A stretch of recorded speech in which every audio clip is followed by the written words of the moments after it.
जय हिंद मेरे प्यारे दोस्तों। हम आपके दोस्त आशीर्वाद आपके लिए इन्फिनिटी वन एकेडमी की तरफ से यह श्रृंखला एनसीईआरटी की चल रही है, जिसमें आज हम 3 वर्ग 3 ऑर्डर्स के बारे में देखेंगे। यह हमारी इसकी दूसरी कक्षा है, जिसमें आज हमें देखना है द चर्च एंड सोसाइटी के बारे में, चर्च और समाज के बारे में हमें अध्ययन करना है। ध्यान दीजिएगा क्या कहता है। कहता है यद्यपि यूरोपवासी ईसाई बन गए, पर उन्होंने भी कुछ हद तक चमत्कार और रीति रिवाजों से जुड़े, मतलब जो यूरोप वाले लोग थे वह ईसाई में बदल गए। जो यूरोप वाले थे, अगर बात करते हैं,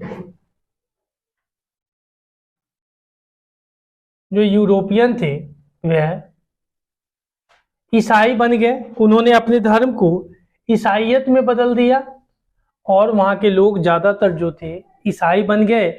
और ईसाई बनने के बाद फिर भी वे रीति रिवाज में बंधे रहते थे। और आपको हमने कहा था पिछली कक्षा में कि वहाँ चर्च द्वारा भी कुछ टैक्सेस 1/10वां भाग जो था, यानी 1/10 पार्ट जो था, यह कृषि को देना पड़ता था अपनी उपज का, और यह अनिवार्य था कि इनको देना पड़ता था। ठीक है, आगे देखिएगा।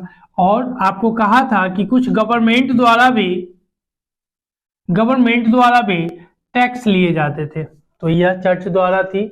और चर्च कहता था कि आप पाप के एक थैले के समान है, और आप जितना दान देंगे उतना आपके लिए ठीक होगा। ठीक है, आगे 14वीं सदी में ही क्रिसमस और ईस्ट कैलेंडर की महत्वपूर्ण तिथियां बन गए। और 25 दिसंबर को मनाए जाने वाले ईसा मसीह के जन्मदिन पर, जो 25 दिसंबर होता है, और सारी 4th सेंचुरी से ही प्रारंभ हो गया। जो आप लोग 25 दिसंबर को जो यीशु का जन्मदिन है यह मनाने जाने लगा। आप लोग भारत वाले, हम लोग बड़ा दिन के रूप में मनाते हैं और इस दिन खूब बना करके कुछ खाया करते हैं। यह क्रिश्चियन का पर्व है। आगे देखिएगा।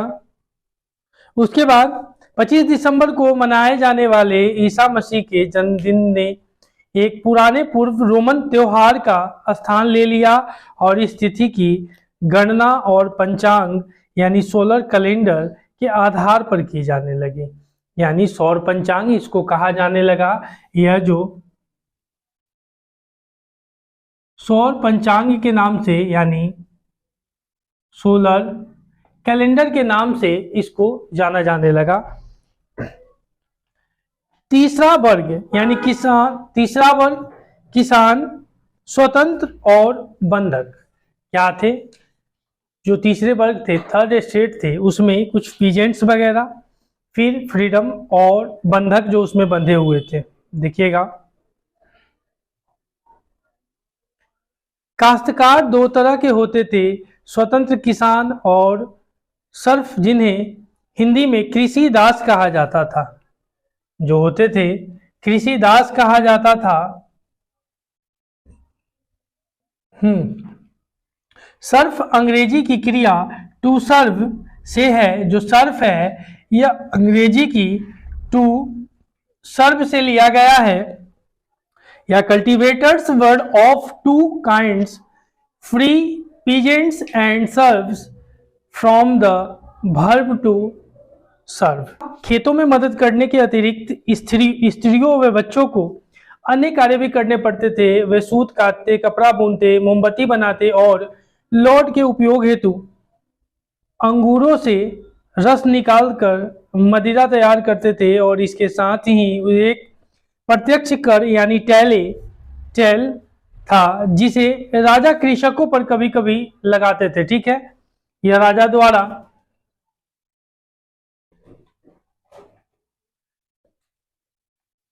राजा कृषकों द्वारा लगाया जाता था, और पादरी और अभिजात वर्ग इस कर से मुक्त थे। मतलब जो इलीट क्लास के लोग थे और पादरी थे, उनको यह टैक्स नहीं पे करना पड़ता था। आगे देखिएगा। सर्फ केवल अपने लॉर्ड की चक्की में ही आटा पीस सकते थे। जो सर्फ थे, यह लॉर्ड की चक्की जो होती थी, चक्की में ही आटा पीस सकते थे, अन्यथा अलग नहीं पीस सकते थे। और उनके संदूर में ही रोटी सेक सकते थे, जो रोटी बनाने वाला संदूर होता है उसमें, और उनकी मदिरा संपीड़न में ही आसवन, मदिरा और बीचर तैयार कर सकते थे। लॉर्ड यह तय कर सकता था कि कृषकदार का किसके साथ विवाह करना है या फिर कृषिदास का किस की पसंद को ही अपना आशीर्वाद दे सकता था, परंतु इसलिए वह शुल्क लेता था।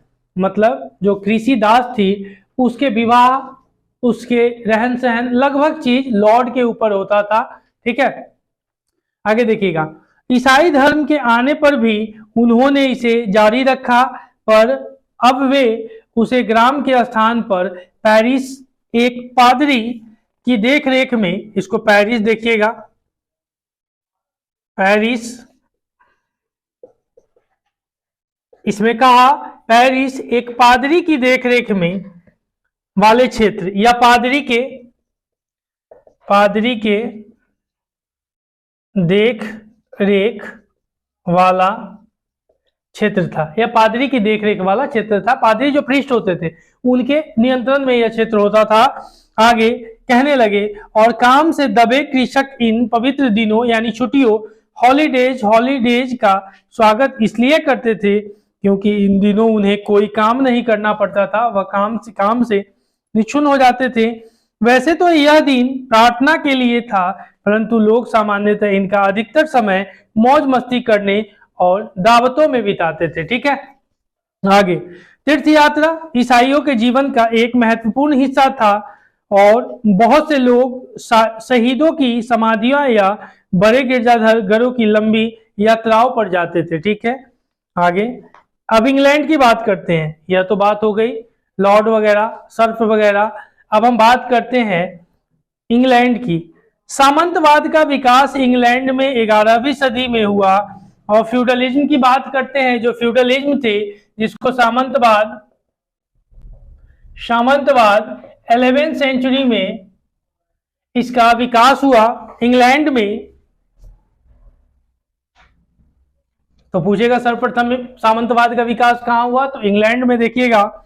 और 6ठी सदी के मध्य यूरोप में संजील, एंजल्स और सैक्सन यानी सैक्सन इंग्लैंड में आकर बस गए और इंग्लैंड देश का नाम एंजिल लैंड का रूपांतरण है। देखिएगा, एक नाम है एंजिल लैंड, एंजल्स लैंड, इसी का रूपांतरण करके इंग्लैंड बनाया गया है। इन्हीं का नाम एंजल लैंड से, आप जानते हैं कि एंजल लैंड से इंग्लैंड बनाया गया है। ठीक है, और यह इंग्लैंड अपने ऊपर आप देखते हैं कि तकरीबन 150 वर्षों तक भारत पर इसने राज करा।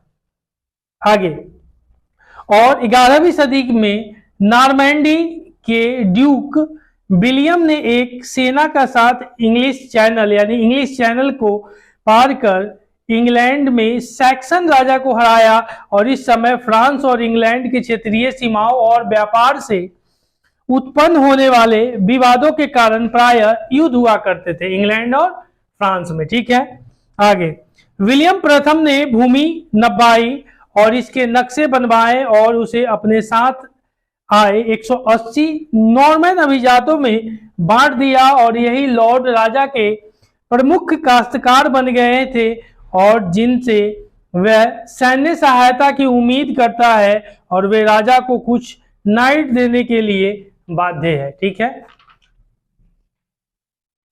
हाँ, अब सामाजिक और आर्थिक संबंधों को प्रभावित करने वाले कारक, factor affecting social and economics relations. ठीक है, जिसमें देखते हैं क्या कहता है। यद्यपि प्रथम दोनों वर्गों के सदस्यों ने सामाजिक व्यवस्था को स्थिर और अपरिवर्तनीय पाया, परंतु वहां उनकी प्रक्रियाएं थी और जो व्यवस्था को बदल रही थी और इनमें से कुछ जैसे पर्यावरण में परिवर्तन धीरे धीरे और लगभग अदृश्य थे और अन्य परिवर्तन जैसे प्रौद्योगिकी में बदलाव और भूमि का उपयोग अधिक स्पष्ट थे।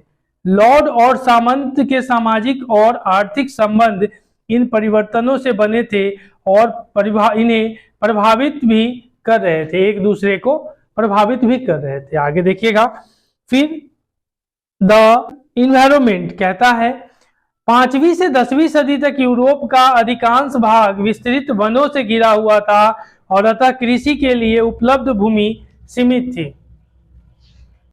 देखते हैं भूमि का उपयोग।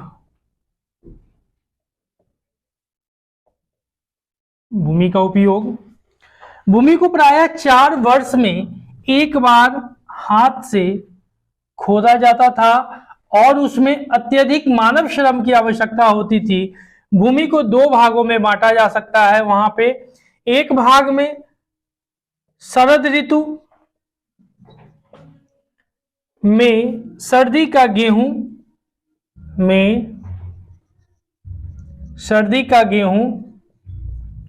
दूसरा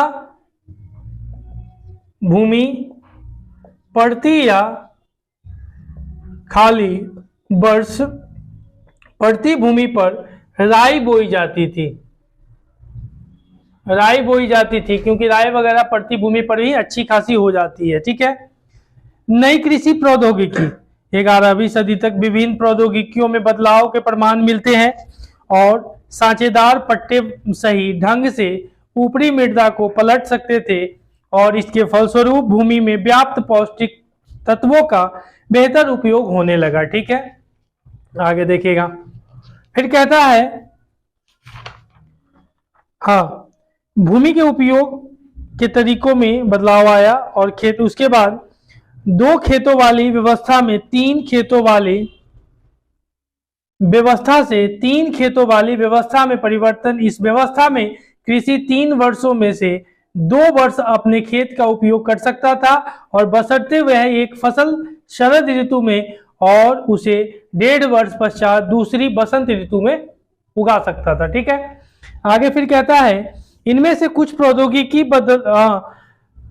बदलावों में अत्यधिक धन लगता था और कृषकों के पास पनचक्की और पवनचक्की स्थापित करने के लिए पर्याप्त धन नहीं था। इसलिए इस मामले में पहले लॉर्डों द्वारा की गई थी। मतलब लॉर्ड द्वारा पनचक्की, ये पानी चक्की, फिर पवन चक्की, यह सब स्थापित किए जाते थे। ठीक है। आगे देखिएगा, 11वीं सदी में व्यक्तिगत संबंध जो सामंतवाद का आधार थे कमजोर पड़ने लगे, क्योंकि आर्थिक लेन देन अधिक से अधिक मुद्रा पर आधारित होने लगा और लॉर्डों को लगान उनकी सेवाओं के बजाय नकदी में लेना अधिक सुविधाजनक लगने लगा और कृषकों ने अपनी फसल व्यापारियों को मुद्रा में उन्हें वस्तुओं से बदलने के स्थान पर, जो वस्तु विनिमय प्रणाली थी उसके स्थान पर बेचना शुरू कर दिया, जो पुनः उन वस्तुओं को शहर में बेच देते थे और धन का बढ़ता उपयोग कीमतों को प्रभावित करने लगता, जो खराब फसल के समय बहुत अधिक हो जाती थी। उदाहरण के लिए इंग्लैंड में 1270 से 1320 के दशक में कृषि मूल्य दोगुनी हो गई थी। रेट जो था वह हाई हो गया था, डबल हो गए थे। उसके बाद चौथा वर्ग, नगर, नए नगर और नगरवासी। कृषि में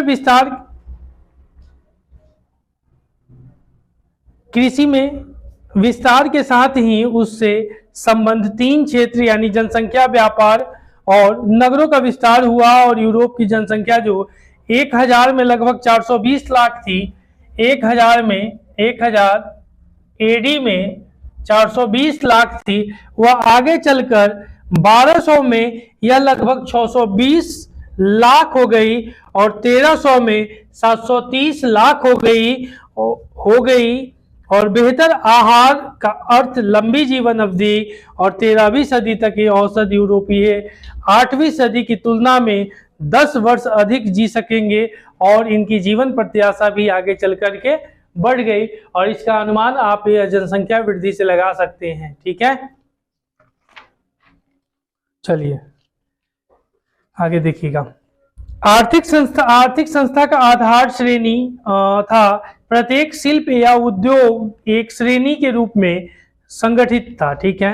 11वीं सदी आते आते पश्चिम एशिया के साथ नवीन व्यापार मार्ग विकसित होने लगे हो रहे थे और स्कैंडिनेविया के व्यापारी वस्त्र के बदले में फर और शिकारी बाज लेने के लिए और सागर के दक्षिण की समुद्री यात्रा करते थे और अंग्रेज व्यापारी रांगा बेचने के लिए आते थे। ठीक है, रांगा। उसके बाद कैथेड्रल नगर, चर्चों को दान देना अमीर व्यापारियों द्वारा अपने धन को खर्च करने का एक तरीका था। 12वीं सदी में फ्रांस में कैथेड्रल कहलाने वाले बड़े चर्चों का निर्माण होने लगा। और उसके बाद 14वीं सदी का संकट, 14वीं सदी की शुरुआत तक यूरोप का आर्थिक विस्तार धीमा पड़ गया। ऐसा 3 कारकों की वजह से हुआ। उत्तरी यूरोप में 13वीं सदी के अंत तक पिछले 300 वर्षों की तेज ग्रीष्म ऋतु का स्थान तीव्र ठंडी ग्रीष्म ऋतु ने ले लिया था। पैदावार वाले मौसम छोटे हो गए और ऊंची भूमि पर फसल उगाना कठिन हो गया। ज्यादा ऊपर हो गया तो वहां पे पानी उनी का भी दिक्कत होता होगा। तूफानों और सागरीय बाढ़ों ने अनेक फॉर्म प्रतिष्ठानों को नष्ट कर दिया और जिसके परिणाम स्वरूप सरकार को करों द्वारा कम आमदनी हुई। और 13वीं सदी के पूर्व की अनुकूल जलवायु द्वारा प्रदान किए गए अवसरों के कारण अनेक जंगल और चारागाह कृषि भूमि में बदल गए।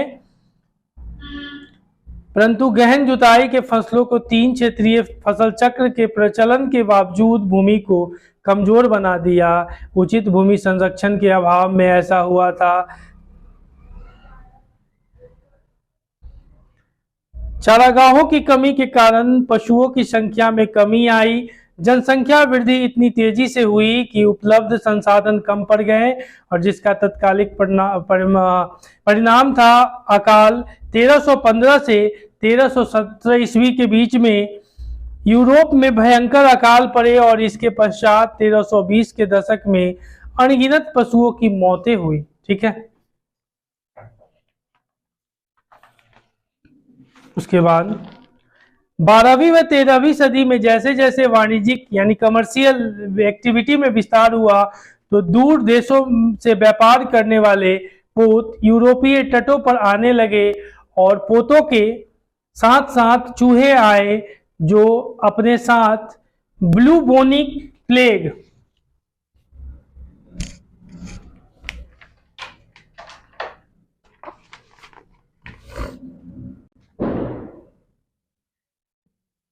ब्यूबोनिक जो प्लेग है, प्लेग जैसी महामारी का संक्रमण यानी ब्लैक डेथ लाए और पश्चिमी यूरोप जो प्रारंभ सदियों में अपेक्षाकृत अधिक अलग थलग रहा था 1347 और 1350 के मध्य महामारी से बुरी तरह प्रभावित हुआ और आधुनिक अकाल के आधार पर यूरोप की आबादी का करीब 20% भाग इसमें कलवित हो गया, मतलब मर गए लोग। और जबकि कुछ स्थानों पर मरने वालों की संख्या वहीं की जनसंख्या का 40% तक था। ठीक है, उसके बाद व्यापार केंद्र, और ऐसा नहीं है कि यूरोप में पहली बार प्लेग हुई, इस बार और आई। आपने देखा कि 1665 में जिस समय यूरोप की जनसंख्या तो 1/3 खत्म हो गई, 1/3 पॉपुलेशन यूरोप की खत्म हो गई जिस समय न्यूटन ने ग्रेविटी की खोज किया था उस समय। आगे देखिएगा, प्लेग शिशुओं, युवाओं और बुजुर्गों को सबसे अधिक प्रभावित करता था और इस प्लेग के पश्चात 1360 और 1370 में प्लेग की अपेक्षाकृत छोटी घटनाएं हुई। ठीक है, यूरोप की जनसंख्या 1300 में 730 लाख से घट करके 1400 में 450 हो गई, फिर घट भी गई। देखिए, यही कुदरत का मार होता है कि घर को बेघर कर दिया। ठीक है, तो इस समय इसकी जनसंख्या जो आपने 730 देखा था 1300 में और वह घट करके 450 यहाँ पे हो गई, लाख में है भाई। ठीक है, सोचिए कितना से कितना फिर आधा हो गया। प्लेग के बाद इंग्लैंड में मजदूरों, विशेषकर कृषि मजदूरों की भारी मांग के कारण मजदूरी की दरों में 250% तक की वृद्धि हो गई। मतलब 100 रुपया जिसका था उसका सीधा 250 मतलब 250 रुपया हो गया रेट लेबर के। ठीक है, ऐसे करके। और बचा हुआ श्रमिक बल अब अपनी पुरानी दरों से दोगुने की मांग कर सकता था। अब सामाजिक असंतोष, इसमें 1323 में कृषकों ने फ्लैंडर्स में, 1358 में फ्रांस के और 1381 में इंग्लैंड में विद्रोह किए। तो कुछ विद्रोह की है उसमें देख लीजिएगा, तिथि है उसमें विद्रोह की, आगे देखते हैं, उसे देख लीजिए। जिसमें 1066 में नॉर्मन लोगों की एंग्लो सैक्सनी लोगों को हराकर इंग्लैंड पर विजय पाया। ठीक है। 1100 के पश्चात फ्रांस में कैथेड्रलों का निर्माण यानी चर्चों का निर्माण होने लगा। फिर 1315 से लेकर के 17 यूरोप में महान अकाल पड़ा। ठीक है। आगे चल करके 1347 यानी 1347 टू 50 ब्यूबोनिक प्लेग उस समय प्रारंभ हुआ। 1338 टू 1461 बीसी एडी इंग्लैंड और फ्रांस के मध्य 100 वर्षीय युद्ध हुआ। ठीक है। और 1381 कृषकों के विद्रोह। ठीक है, यह सारे आपको। उसके बाद राजनीतिक परिवर्तन 15वीं और 16वीं सदियों में यूरोपीय शासकों ने अपनी सैनिक एवं वित्तीय शक्ति को बढ़ाया और यूरोप के लिए उनके द्वारा बनाए गए नए शक्तिशाली राज्य उस समय होने वाले आर्थिक बदलावों के समान ही महत्वपूर्ण थे। और इसी कारण इतिहासकार इन राज्यों को नए शासक यानी द न्यू मोनार्क्स कहने लगे। और फ्रांस में लुई 11वें, ऑस्ट्रेलिया में मैक्स मिलन और इंग्लैंड में हेनरी सप्तम और स्पेन में इसाबेला और फर्डिनेंड निरंकुश शासक थे और जिन्होंने संगठित स्थानीय सेनाओं की प्रक्रिया, एक अस्थायी नौकरशाही और केंद्र राष्ट्रीय कर प्रणाली स्थापित करने की प्रक्रिया को शुरू किया। और स्पेन और पुर्तगाल ने यूरोप के समुद्र पार विस्तार को नई संभावनाओं की शुरुआत की। ठीक है। आगे जागीरदार यानी वैसलेज और सामंतशाही लॉर्डशिप वाले सामंत प्रथा के विलयन और आर्थिक विकास की धीमी गति ने इन शासकों को प्रभावशाली और सामंत जनों को पर अपने नियंत्रण को बढ़ाने का पहला मौका दिया। और इंग्लैंड में विद्रोह हुए जिनका 1497, 1536 और 1547 और 1549 और 1553 में दमन कर दिया गया। और फ्रांस में लुई 11वां 1461 से 83 यानी 1461 टू 83 को ड्यूक लोगों और राजकुमारों के विरुद्ध एक लंबा संघर्ष करना पड़ा। और 16वीं सदी में फ्रांस में होने वाले धर्म युद्ध कुछ हद तक शाही सुविधाओं और क्षेत्रीय स्वतंत्रता के बीच संघर्ष थे। नॉर्मन विजय से भी पहले एंग्लो सैक्सन लोगों की एक महान परिषद होती थी।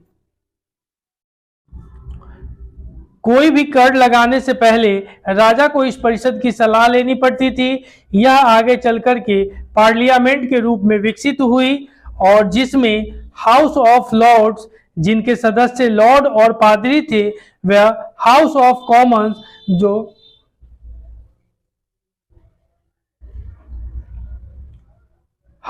कॉमन्स जो नगरों व ग्रामीण क्षेत्रों का प्रतिनिधित्व करते थे। ठीक है, और शामिल थे।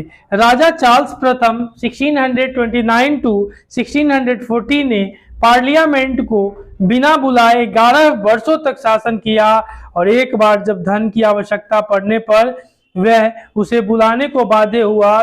प्राण दंड देकर गणतंत्र की स्थापना की गई, परंतु यह व्यवस्था अधिक दिनों तक नहीं चल पाई और राजतंत्र की पुनः स्थापना हुई। और परंतु इस शर्त पर कि अब पार्लियामेंट नियमित रूप से बुलाई जानी चाहिए। ठीक है, चलिए। वर्तमान में फ्रांस में गणतंत्रीय सरकार है और इंग्लैंड में राजतंत्र है। और इसका कारण यह कि 17वीं सदी के बाद दोनों राष्ट्र के इतिहासों ने अलग अलग दिशाएं अपनाई। तो यह कक्षा आपकी समाप्त होती है। कक्षा को ज़्यादा से ज़्यादा शेयर करें, लाइक करें, सब्सक्राइब करें। चलिए, जय हिंद, जय भारत।